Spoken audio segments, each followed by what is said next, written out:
Yo, how's it going everybody? You got Sketch here and welcome back to the channel. On this episode we're checking out a shoot 'em up that I would see a lot on my timeline with several outlets and buds being hyped for the upcoming physical release. We're looking at Gunvein, developed and published by NGDEV, releasing to the Switch, PS4, Xbox One, and PC in May of 2023. This is a high-octane shooter that will feel similar to Pillars of the Jara, while doing several unique things of its own, all set to a nostalgic backdrop with action that rarely lets up. Though before we bang on too much more, let's check out the story. Well, honestly, there really isn't one, but once you choose one of three crafts with varying speed and attack ranges, you're off into the fray of battle. Gameplay wise, you've got a 2D vertical shoot 'em up spanning 5 stages where you pick from either Rico, Miko, or Lizzie, and once you select your ship, you're heading into the bullet frenzy that will make your eyes bleed. You've got your primary shot and a lock-on where you can concentrate fire while slowing down your ship, and downed enemies will drop medallions that stack towards screen clearing bombs or an upgraded Vulcan cannon for a limited time. You've got 3 continues to start, though you're encouraged to clear the game in 1 credit for maximum points and to encounter the game's true final boss. Using continues will turn your score into currency where you can purchase items like more continues,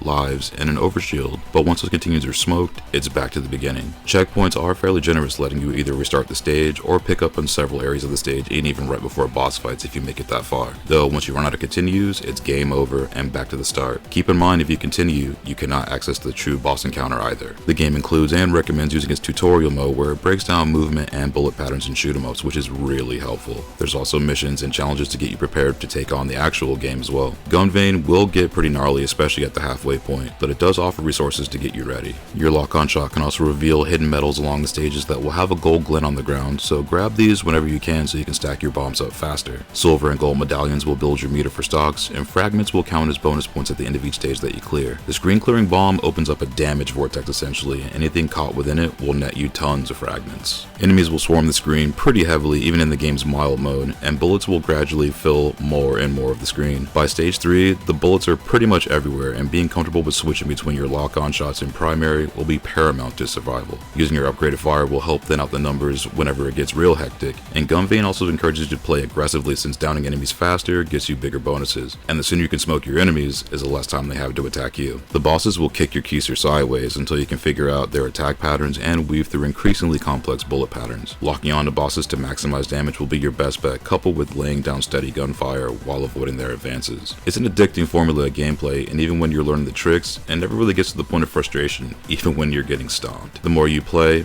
the more you figure out about your ship's movements and their capabilities, and once you're hitting those 1cc clears, you can move up to the intense and extreme settings if you're really up to the challenge. Graphics wise, Gunvein was programmed with Game Maker Studio 2, and they pull off some sick stuff with this engine. The gameplay stays intense even on the mild setting, and the screen is constantly full of bullets and enemy craft and only has a couple spots where it slows down at all. So even with the mass amounts of chaos unfolding on screen, it runs well on the Switch. Stages all have a lot of background detail and moving parts to destroy, and you get some beautifully drawn sprites and environments, and the art style is pretty dope. Color palettes are bright and saturated, and details really stick out amongst the carnage that unfolds on screen. Each craft has its own movement and weaponry, and the Type C craft is basically an aerial bomb that can decimate everything if you're willing to get that close to the action. Enemies come in all shapes and sizes here, from small grunts to major crafts that dwarf your ship a few times over. Once they start coming out in numbers, those formations start getting pretty hectic. You get a good variety of enemy types though with each stage, then you don't really see much that noticeably overlaps. Main and mid bosses are all mechanical behemoths and will have multiple attack patterns as you whittle their health down, and once bosses get aggressive, they will quickly flood the screen with bullets to weave through. Bosses are all huge, taking up large chunks of the screen,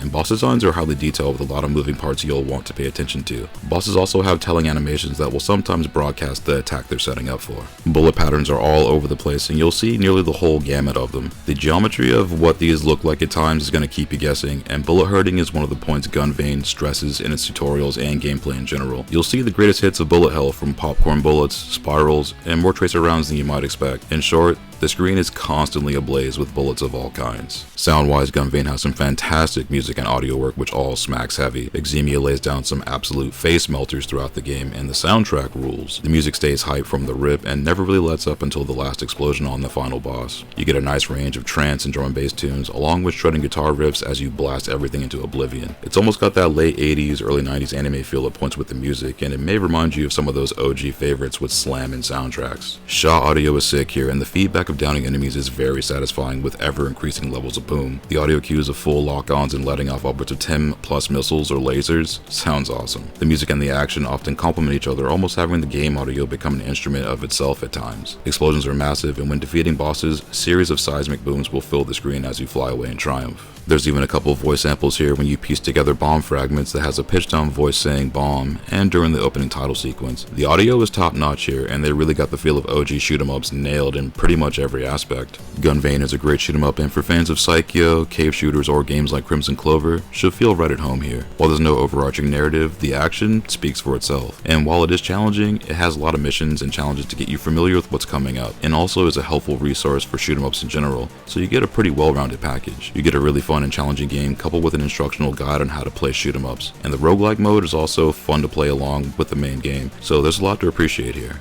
Gunvein gets an 8.5 out of 10 and comes highly recommended for vertical shoot 'em up fans and fans of high octane action. This is also a great place for beginners to learn some of the more nuanced movements of shooters, though be prepared for a challenge in clearing all modes and missions. NGDEV has a solid foundation going here and is definitely a developer to watch out for in the future. This is available on the Xbox One, PS4, Nintendo Switch, and PC, with physical copies coming out relatively soon. If you're into shoot 'em ups regardless of skill level, check this one out. And if you made it this far into the video, thank you again for watching. If you find these videos helpful, that's awesome. I'm glad to use it as a resource. Check back often, we'll have more reviews and commentaries coming in the near future.